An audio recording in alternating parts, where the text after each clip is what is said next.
Okay, I just think, Linnea, we should start.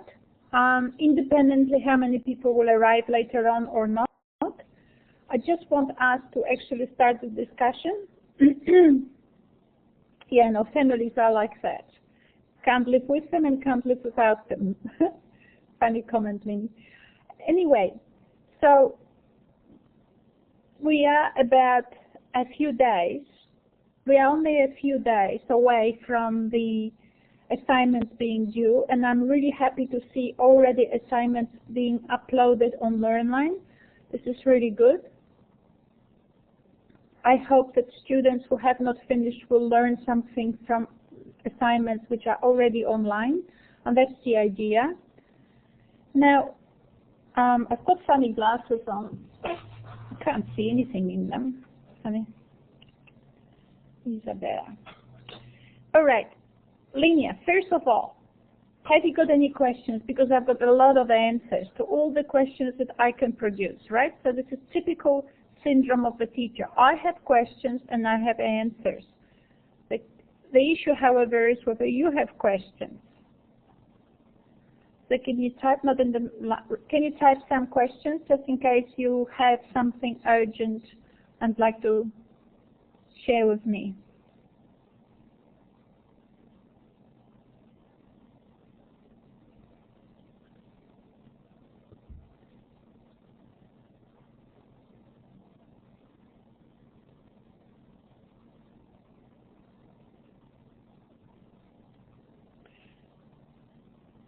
So we're waiting for Lenny to tell us. Too many words. Is this acceptable, or would you be just looking at very basic content? All right.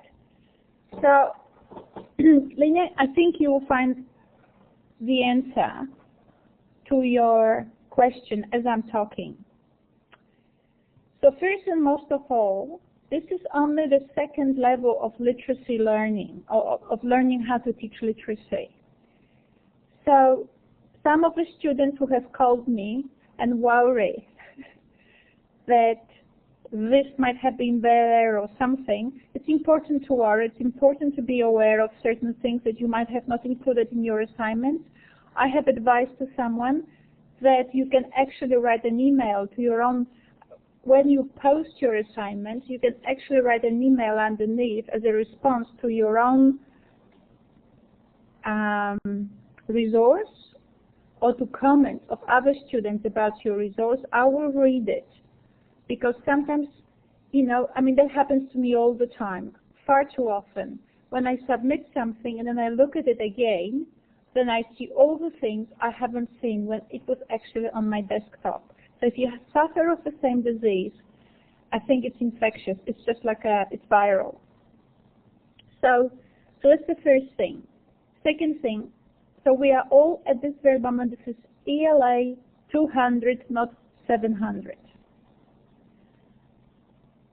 So the main thing, yeah, it happens to you all the time, me too. The main thing that I wanted from this unit, and the main thing I wanted to see in assignment 1, and I will be looking for it in assignment 2, and it will be a deal breaker in a sense. When I assess, the first thing I do, I'm very well known for assessing assignments really fast, but because I am very clear in my mind, and maybe also in my conversations with my students, I would hope so. What is it that I'm looking for? And I'm looking mainly for one thing. In all your assignments, the first thing I will be looking for is your lesson plan, is your sequence, is your resource supporting students in linking left and right brain. Right brain means communication, purpose. Left brain means coding, how that purpose can be expressed in best way. And it could be with different kinds of signs, right? So literacy is about engaging contemporary tools that enable students to communicate in the best way possible, right? So for example, they need to learn some rules of behavior as well. If you want to talk to someone, you don't necessarily have to straight away run into their door. You can send them an email. If you want to say something about yourself, you don't have to scream on the street corner. You can create your little page in the class book, right? So it's about using literary devices or literacy tools for the best impact. And that impact is the second thing I will be looking for, is whether your sequences are so aligned together to show me that you are engaging with your lessons, you're engaging your students to support their expression, their engagement with the world. We always talk about teachers engaging students, and as you can see, what I think is just the first minutes of the class, how you going to work with children so that they can get turned on, so that they don't actually get off the track.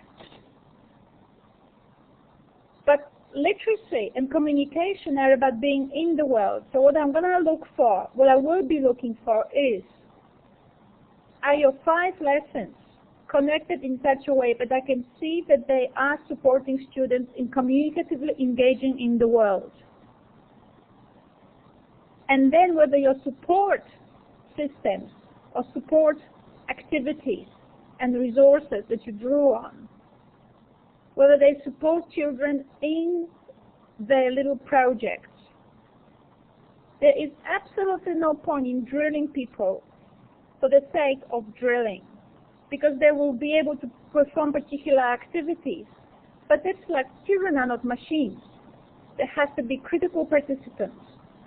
So, to reiterate, sorry, it's a bit raining here, so I can't actually hear myself. The rain in Darwin is always amazing.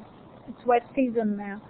So to reiterate, how is the focus of your entire resource targeting the left and right brain connections? So in purpose and in supporting students in actually learning how to work with different literacy tools.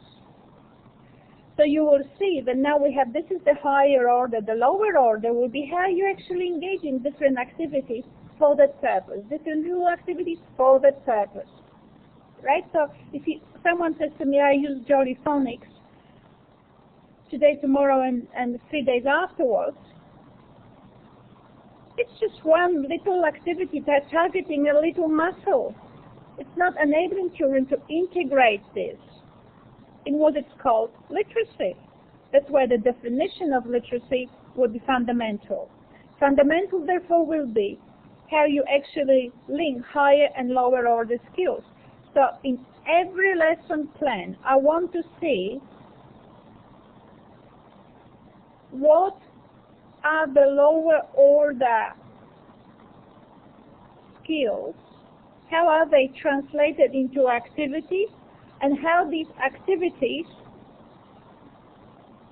are likely to support children in their communicative engagement with the world, or with the particular project that this resource is actually to help children to do. Whether you produce 300 slides, Lini, or 30, 3 wouldn't be probably enough. I don't really mind. So I want to see a definition of literacy that takes account of the fact that we don't communicate. What is communication? Communication is not reproduction. It's about reorganization for one's purposes. Reorganizations of how we work with tools. We draw on different frames of reference for the best impact. And these frames of references are not only conceptual. They're not only how can I make people laugh, but what resources, what tools is it going to, how am I to organize work together for that impact. So this is the definition of literacy I want to say. I want to see what's your sequence How is your sequence targeting the higher order skills? How are the lower order skills translated into activities to support students' higher order skills? That's what I'm looking for. When it comes to detail, whether it's many slides, small slides, big slides, and whatever, I don't care. Now, one thing I don't look for, typically, is notes in the PowerPoint. For some reason, I'm just so not used to it. And then we had a case with one of our students in this unit who produced a wonderful assignment one, and I failed him because most of the content was in the notes. I didn't see it, and he didn't say it. He assumed I would know, I didn't know. And so if you do produce a lot of content in your notes, please let me know on slide 1, but preferably integrate the content inside of the slides. So I don't mind how big it is. I've got 30 slides, that's just average. I just gave a keynote address in Malaysia at an international conference. I had 72 slides. Everybody told me I couldn't deliver it. Well, they don't know me. I did.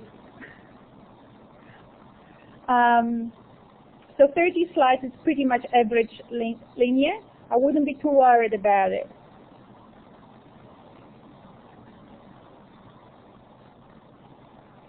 Now, one thing I wouldn't advise anyone to produce 72 slides, but not every slide was long. Not every slide was had the same function. Now, what else did I want to say? This is not an assignment that students translate as lesson plans. I am not sure what you learned, what the concept of lesson plan is, but this is not a lesson plan. This is a resource. I need to see what games you're using, what YouTube resources you're using, and even, this is the most important thing, teachers think that if you play a YouTube clip, children will just see what was on it. We have no idea what perception is, and I'll just alarm you to it. This is not a unit in perception because this is just only a second level unit. But people don't see. The fundamental principle of life is nobody hears or sees anything. We only see and hear what is relevant to us and what our experiences made us see as relevant. That's why some of you might be speaking English, but some of you don't, or what all of you do. But you know what I'm saying? Like, I can't assume that all of you speak Russian, so let's play with it. The reason why you might not be speaking Russian is because learning it was not relevant. Some of you might see scribbles on a piece of a rock. How would you know it's writing? If you weren't actually sensitized to that the writing is actually scribbles. If you were living in an illiterate culture and you saw a piece of a plate with scribbles, you wouldn't know, but you just found something that is extraordinary when it comes to human development, because scribbles, so it's just nothing, you don't see it. So, when we show students a video, and then we say we will ask them questions, I absolutely detest that strategy, asking children questions. I just so don't like it.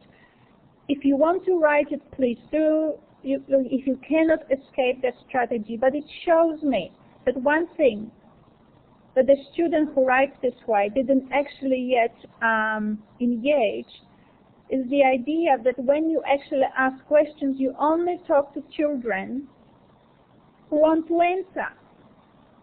But the point of teaching literacy is not to talk to children who want to answer. So we need to be innovative. That's where innovation is.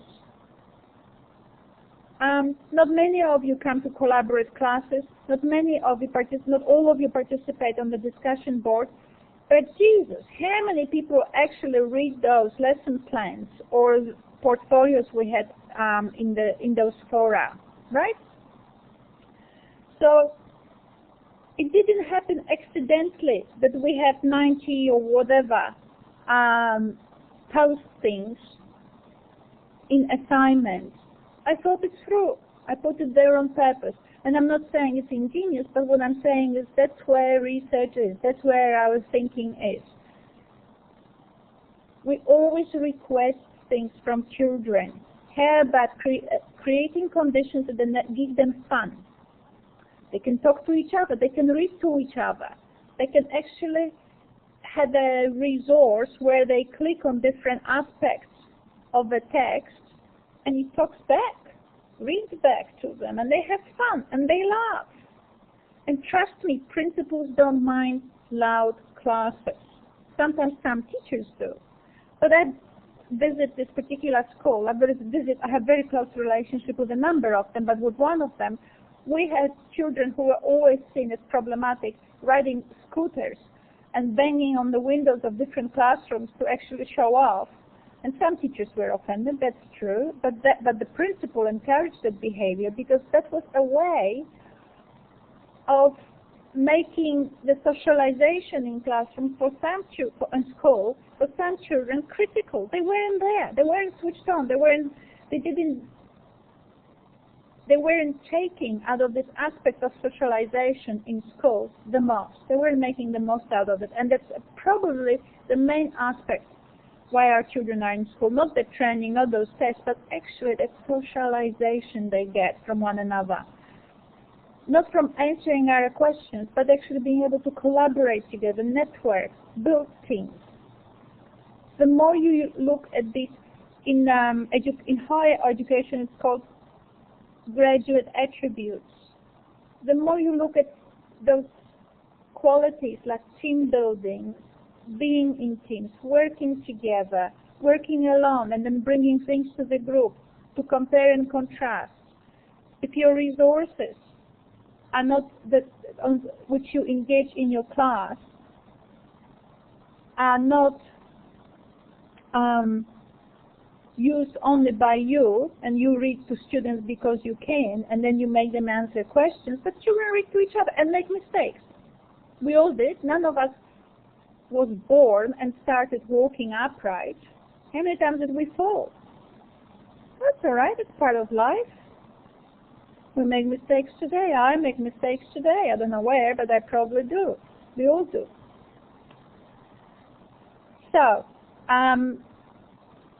try, as soon as you do, it's not how many words you include about this, but if you write a resource like this one and lesson sequences which are connected to one another, and if you write, I will do this and then I will do this, and especially one sentence, there are two phrases I absolutely think that need reflection, need critical reflection in our classrooms. One is, I will get them. I will get the students do this. I will get them do this. This doesn't even sound nice. And the other one is, and I will ask questions. I will show them the YouTube and I will ask them the questions. Why not actually think of ways how you could actually break down? You can download the YouTube video. If you don't know how, there is, well, go on Google and find the software. It's a free application. I've got it on my computer. It starts with, I can never pronounce its name. I might have actually, Castor. It's called Castor, K-A-S. You download Castor application wherever it lives, from wherever it lives. It's probably only for PC, someone told me. And then you download the application and it allows you to put in the link from YouTube and it will download it on your computer.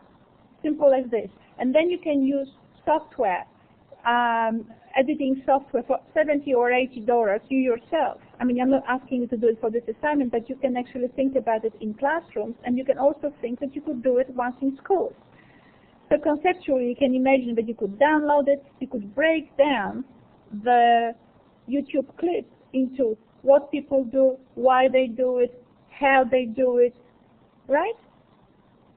And enable children to ask, to investigate themselves first what they saw in those separate clips. In groups, they can talk to each other, they can discuss with one another, they can socialize and learn that there's value in another human being, not just in terms of playing a basketball or whatever, but also as an intellectual partner.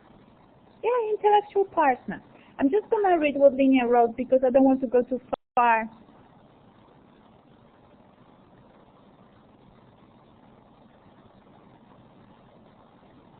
No, that's true. That is true, and I'm glad you say that, Linnea, because there is a great worry among people at universities, and it goes like this. Not all academics necessarily are the same, but what we all share is the value of critical engagement in our profession. We believe that there is value in thinking about practice. However, what's happening now in UK, and of course Australian current affairs, are following it up, and now we have businesses that draw on this propaganda, but we think we can just learn how to teach on prac. You know, you go to school, you sit there, and the teachers tell you how to, this is how you do it. Very mechanistic. The point is, to a student who is new to it, may seem like, school, I will know it in 6 months or in 3 months, I'll know it. But if you are going to work in that profession for longer than 2 years or 1.5 years, you're going to go crazy by reproducing continuously the same thing. I never teach the same unit the same way every semester. Every semester I do it differently. Even if it has some same readings sometimes I change the readings as well, because I change, so I include different things. But for me, the textbook that you have been given, and not by me, by people who are responsible for the format of this unit, which is the Teacher Registration Board and ATEL and all of that. So the textbook is there, but what I want us to do is now to flesh out connections, because I want you to engage your heart in it. So schools might not be doing this, but schools have never been, I mean, however we can think about schools, they are not today the way they were 100 years ago. So they do change. So change might be in some schools fast, in some schools slow, but the practice is changing. So on the same point, Lini, not your point, but my point, what I wanted to show to you, just very quickly, this graph, this is a breakdown of different things that you could actually, they are lower order skills, some of them are higher order, but mainly lower order skills that can actually inform your activities. I looked at it actually today,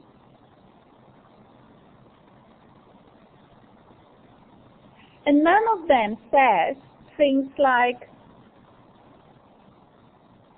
this is like the affective ones, is motivation, attention, interest, but that's just plain. Only a linguist could produce something like that. A linguist is a person who studies language as an object, not as a living thing. Language doesn't exist. Where's the language? Can you knock it?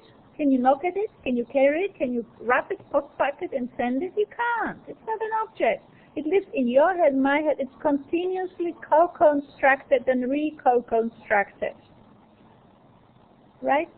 So it's a living thing. So what I was looking in this graph for example, teaching children ways of expressing emotion, expressing humor, expressing sarcasm, expressing curiosity. Where are those tools here? Listening vocabulary. What the heck is that? Listening vocabulary, speaking vocabulary, right? This is so. But the graph, as I said before, is just a list, and it's not actually constructed in a way that would allow my students to connect higher and lower order skills and translate them into activities. So that's what I don't like. I also say that there is no, as a result, there is no, these arrows are everywhere, which is totally like, what is it? Even the universe has order. So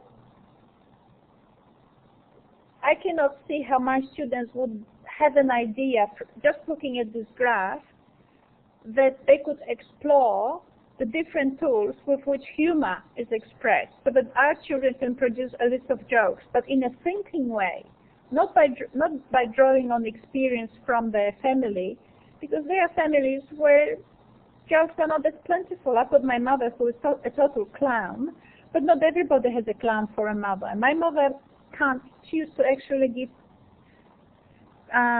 shows because she couldn't stop herself from spitting out these jokes. But there are different tools for jokes. Sometimes it's a rhyme, sometimes it's a particular play on words and so on, and children are not aware of it. They learn in the course of their life, but if we make them sensitized to it early enough, they have a chance to become better at it sooner rather than wait until they, are in their teens.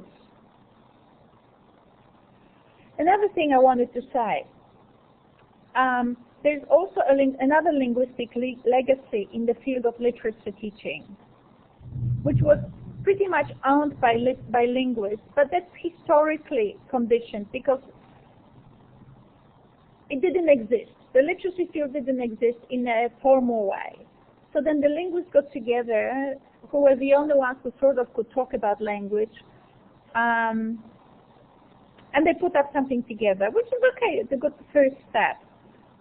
But then they didn't just put it together, they started to actually, they hijacked it, they monopolized it, and that fields of thinking, of critical literacy, of semiotics, which is the study of meaning, are not there. So we need to think a little bit about it. So for example, we have all these syllables, for example, right? As we were talking about rhyming, let's continue with it. Syllables. Phonological awareness is that yellow sticker in the middle. Now what happens? If I am a teacher of literacy, I want my children to build relationships between the purpose, the variety of literacy tools they could use, and now how these tools are structured. So the purpose, say a joke, variety of tools could be by repeating the words, by creating a rhyme, for example, inventing words that don't exist, whatever. Now, in order for children to notice that there is a rhyme, there are syllables, right? So maybe we can actually create fun activities for them to actually be sensitized. So we can underline, we can ask children to underline those syllables in their little books, in groups, and then we can have a competition, as I wrote on the discussion board, that one group reads the syllables of the rhyming part of the poem or something, of the text, and the other bit of the group reads only the ones that rhyme.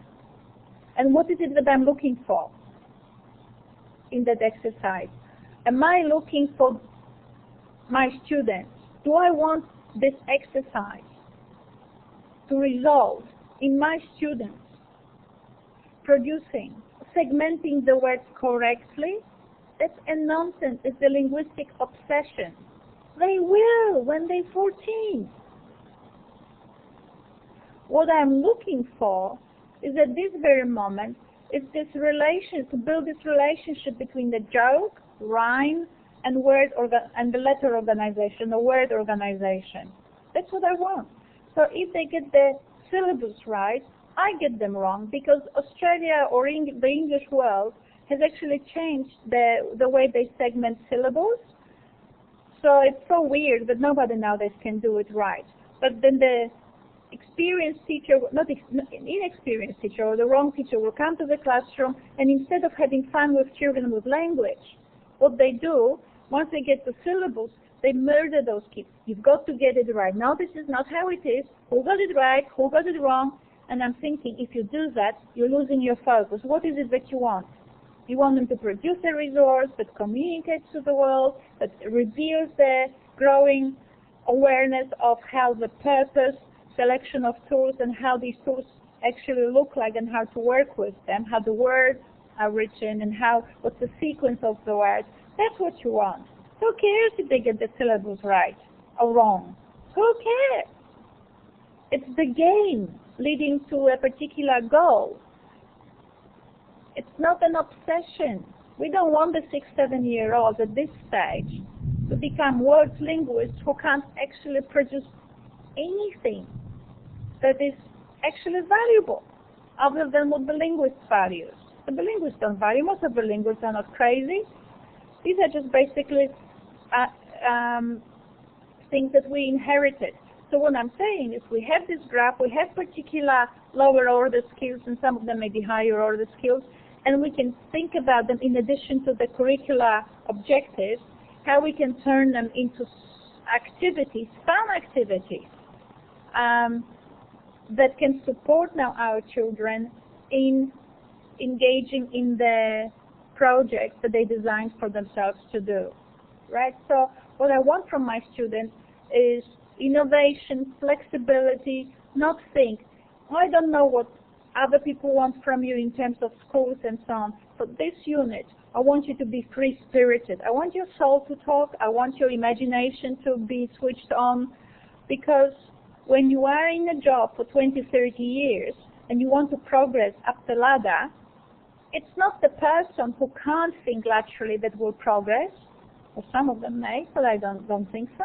It's the person who has an initiative, produced something different, turned the word walls into beautiful resources, which is what I'm doing in my project, beautiful resources for children to explore for the purpose. They click here, this comes up, they click here, this comes up, they click here, this comes up. Beautiful taxonomies.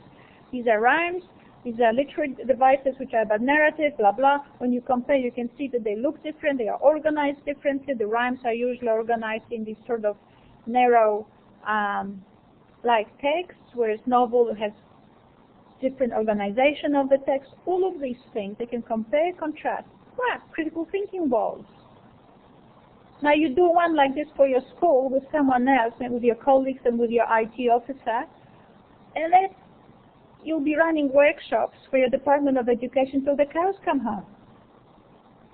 But if you become a reproducer of the ideas that your mentor and the other mentor and the other mentor was teaching you, and you don't move forward, what will happen is that you will get bored with the job. Teacher jobs, doesn't matter what people say. I have students who are teachers, and I can compare how much I earn and how much they earn. I can't see much of a difference. They work very well-paid jobs, and the higher you go, the better you get paid. So there's nothing to complain about. But the thing is, it's also about survival of your mind. You're very young. Do you want to actually live, or do you want to go to this job and hate it? Because how often can you do those jolly phonics day in and day out before you shoot yourself, right? It's just to keep not just the children alive, but even yourself. So that's why I'm saying engage creatively, engage your imagination, and play with it. You can't get it wrong when you play with it. It's not about children play. You have to play so the children can get involved with the world. The idea of learning through play, as I said before, was invented to somehow support teachers who might not actually understand the bigger picture. So it's just a trick. Because when children engage in the world with tools, isn't it fun? You can call it play, but it's fun. So play really means making learning meaningful. That's what it means. Yeah. Okay. So we have communication for a purpose. The 5 sequences have to somehow lead children or engage children in a purposeful activity. Then all your lower order activity has to, so the purpose of the resource has to be explicated also in higher order skills. Then it has to be connected to lower order skills. Activities must be informed by the link between the lower skills and being drawn from the lower order skills. The link between activities, lower order skills, and higher order skills. That's what I want to say. And I want to say also that films that you will be using exact links. I need to see that you actually can select good YouTube videos. Telling me that you're going to use YouTube videos tells me nothing. Now students say I will be using scissors and pen and paper. Well, that could be right, but I just need to see. You need to convince me and make it alive in front of my eyes. Think about this assignment as an X factor show in literacy, right? Is your assignment having an X factor? That's what I'll be looking for. And the reason why it's called X is because the art, its experience, it can't be defined. So make your teaching an experience for students and show it to me so that I can actually experience it myself. I can look at it and I can see it. I can see that you are thinking about the relationship between lower order skills, the activities on the lower order skills that inform your activities and that are tightly linked to the higher order skills. I need to see that you can think consistently, coherently, you can create order, you don't imitate people in a sense that, oh, we do this in school, so I'll just give it to you, Anya. I'm not interested in what you do in school. This is not the prac unit. And also, I'm very happy what you do in schools, and for that purpose it's very valuable. But here, we're learning how we can do things differently and why. Right? This is an exercise in intellectual thinking, and also in imagination. And that's pretty much it, what I will look for. So I have written on the discussion board, nothing stops you from creating crossword puzzles and all of that. All the activities are about not for students getting right, but even if students don't complete the crossword correctly or struggle, the struggling is what they do. Think always when you look at children, think of their brains, right? What the brain is doing is making connections, crisscrossing continuously, and that's what we want. Intelligence is nothing else but the ability to the ability to draw on rich connections. But these rich connections first have to be made. Not learning the words. Someone just spoke to me today, and the lady made a very good point with me as we were talking. It's not about teaching them vocabulary. It is the point, for example, of vocabulary would be if our students are doing a particular project, let's look at this similar projects and what makes them appropriate for the genre, particular vocabulary. So if you write a formal letter, you don't say, "Hi guys, get that done, get over it, and move on." Right? When I write to my boss, our head of school, I don't say, I can say, "Hi Peter," but very often this is misunderstood by people from different countries. It doesn't mean that Peter is my mate. It's just a way of saying that Peter is accessible. Right? So "Hi Peter," what "Hi Peter" means, it doesn't mean "Hi mate." It means I appreciate the fact that in the structures we have in Australia, we can address our boss by his first name, but it doesn't mean we're mates. It means he's accessible. Plus, it also means that there are regularities at the university that allow us to access Peter even more, not just Peter, but other formal structures. So accessibility, it's all about accessibility. So we need to start thinking, if we're drawing students' attention to vocabulary, what makes this particular vocabulary relevant to the particular thing that they are creating? And I give you the reason why I contextualize it this way. It's because, for example, someone like I, who has learned, I have Australian education. I had to repeat part of my degree in Australia, and I've done my master's and honors and PhD here. But I've done only my master's and PhD in English. My honors was in German, although I'm Polish. So I've got multilingual experience. The thing is that in everyday English, we don't use those formal words or those rich words. And then when I'm talking to my students or reading a book or listening to some lectures, all of a sudden someone comes up with this word that everybody understands, but it's never used. And that's what makes me realize how much it is important that when we work with children, we don't teach them vocabulary. What we do, we explore the purpose and we identify the genre through exploration, which text would suit us better, and then we set it up for them as a discovery opportunity. What is in this text that makes it what it is? What could it be? Leave it up to them. They can't go wrong. And through the ways you allow them to segment the text also through what, why and how, they can actually focus now, look at this one, look at this one. If you click on this one, what will happen? They'll be just looking at a particular aspect of this text. And if we click here and we remove all the particular words and we replace them with other words, Okay, you could do that. Take a poem and replace the rhymes or replace some other good words with some stupid words, like, I don't know, like the simple words I would use, for example, and it removes the charm. And that's how you teach vocabulary. Not the meaning, but the function they have in a particular genre. That's the point. Okay? So if someone says, I'm going to teach them vocabulary today, well, yeah. But what I just described is a completely different thing.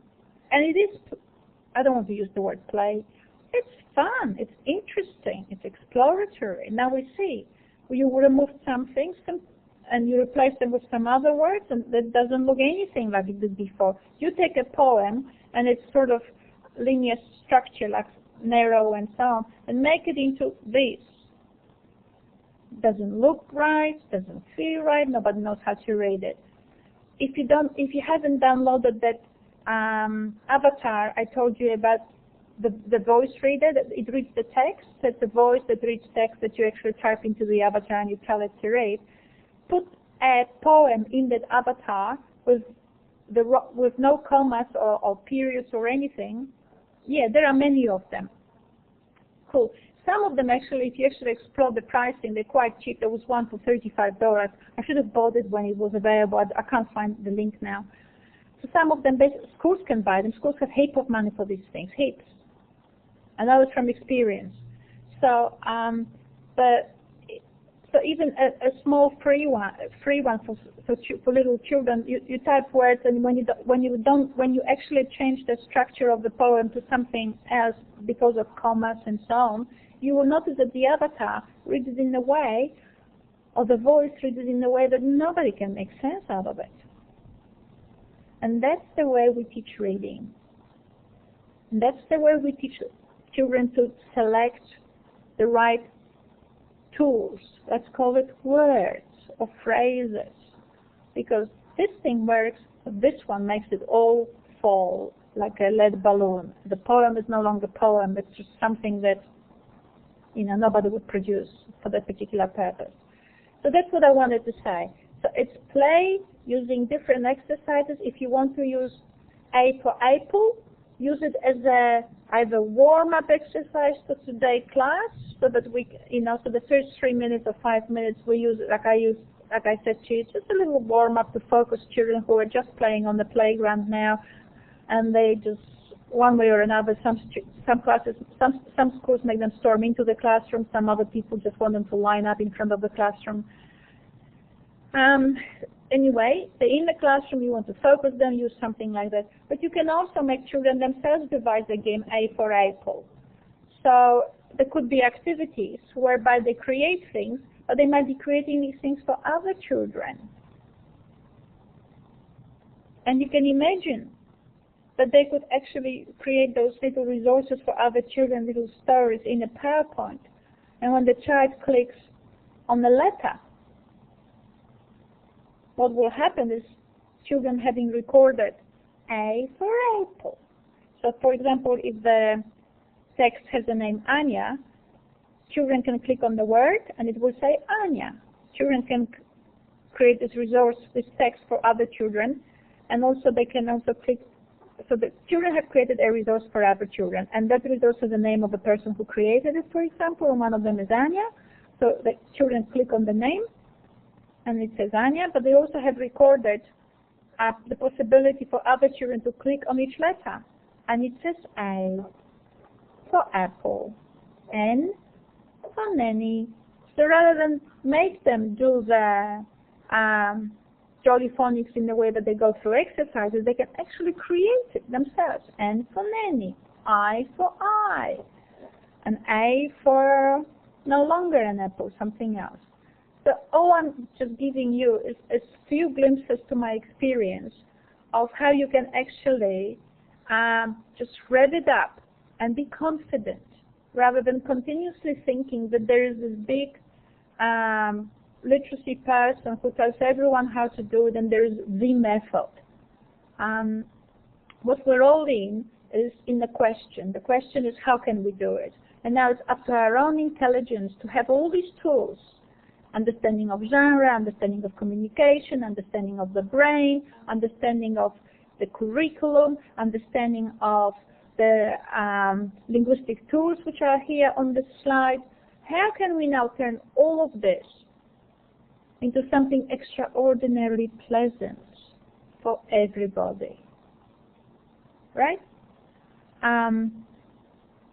Something extraordinarily pleasant, not the lesson. When it's extraordinarily pleasant, people will learn.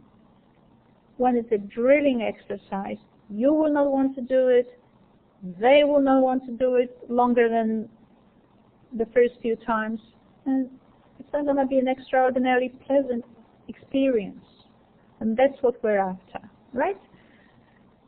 So I'm pretty much finished when it comes to explaining how I actually assess what I look for. So all these criteria that you have on the assessment sheet, if you actually were to now read them through my mind, that was the reading. I'll just read now what Lini said so that I can actually be on par with her.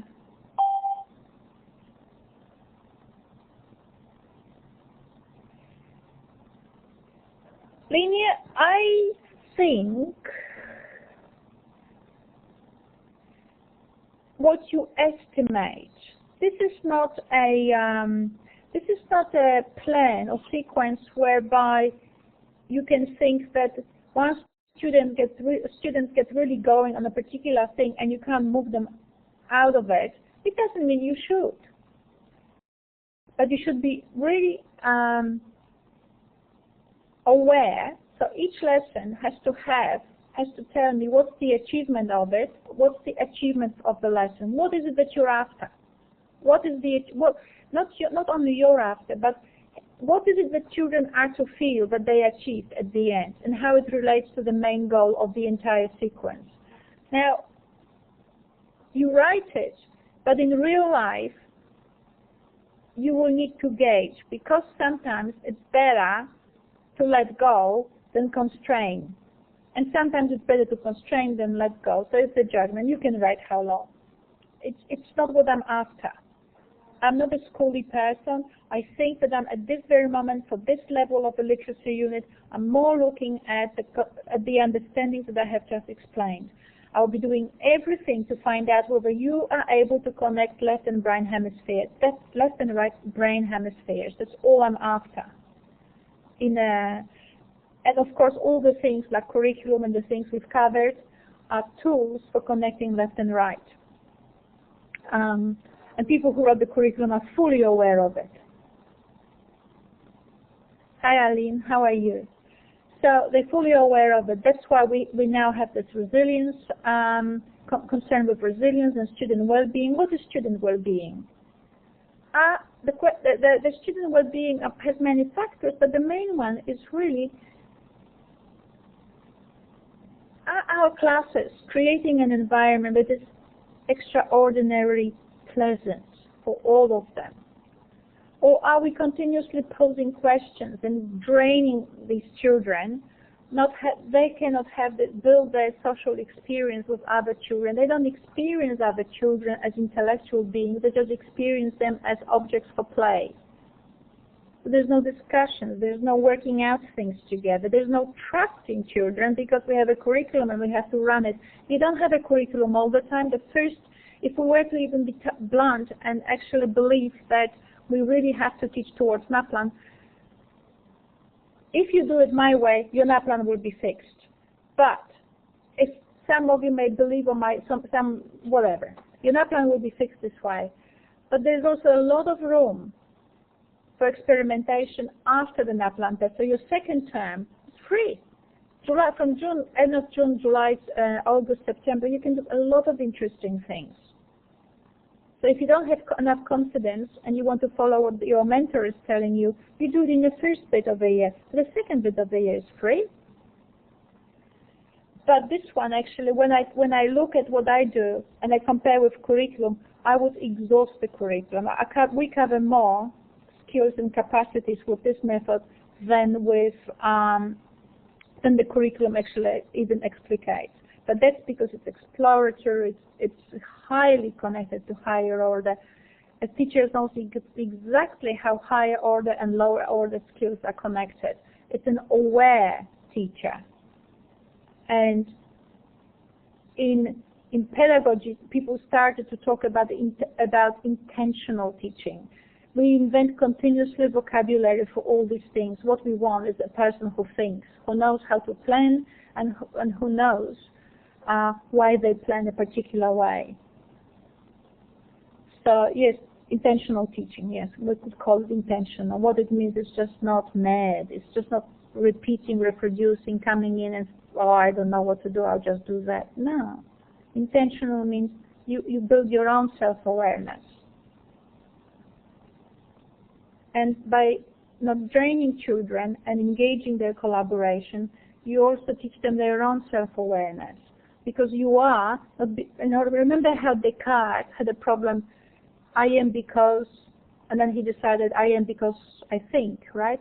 Nowadays people have, since then people have done varieties on it.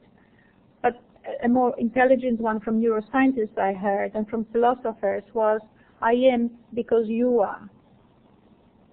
Somehow you confirming my existence makes me know I am. I guess this is why people, isolation is the worst punishment. So we're really good beings. We know how to support children or people, but we also know how to punish, which is a sad thing about this life, but that's how it is. Now, I'm really happy with this unit. I don't know how you are happy. I strongly recommend to everyone to complete the self, what are they called, evaluations, so that we all learn from it. Now, I'm really happy. I think that what I wanted for this particular level of the unit we have achieved. We have learned that there are stages of planning lessons, that all these stages are about supporting communication and children's understanding and expansion of the world in which they are. It also feeds back into well-being and self-awareness. Children very often get bogged down in their own immediate environment, and they don't know that there is other people. There are other people. And the depression sometimes kicks in because this world, this immediate world, is not always pretty world. And there's nowhere to go. And it seems like, how when it rains in Darwin, you think that it rains all around Australia. It's like little children, that when it rains in their house or around them, they think it rains everywhere. But when we show to them, look at this, expand, expand, expand their community. Look, look, look, look. It's like a breath of fresh air. So I'm really happy with this. I think that we made some good breakthroughs. I think that I was extraordinarily pleased with assignment 1 and with the communication about assignment 2 as well, and with the phone calls I got from students. So I'm really happy that the message is getting through. And the first assignment was, as I said to you, I thought you were all from Mars. It was really good. I was astonished how good it was. So that's what this particular discussion we're having today on the Collaborate basically summarizes where I wanted this unit to go. We are social beings, and we do things in order to be in the society, because the alternative is isolation, and that's not a healthy alternative. Even people who live in isolation, they've lived before connected, and they look through isolation, they look for connectedness, actually, whether it's with the spiritual beings or with the world. So they have a healthy sort of little time for themselves. But it is about feeling connected, and when we don't give children these tools, they are disconnected. So there. I want some of your comments, if you could type. It's okay, Eileen. You weren't that late, only half an hour. But we've covered a lot, and I understand now that the LearnLine has, so as I'm talking, you might type some questions you might have. As I understand, Learn9 has improved something or other now because there was a fault on our system and the Collaborate 5 wouldn't translate into a video, and because I was showing some things not through PowerPoint but through screen capture, then it was harder for me to translate it into a YouTube video. So this one will go with YouTube too shortly, so you can re-listen to it and re-watch it. Yeah, any questions?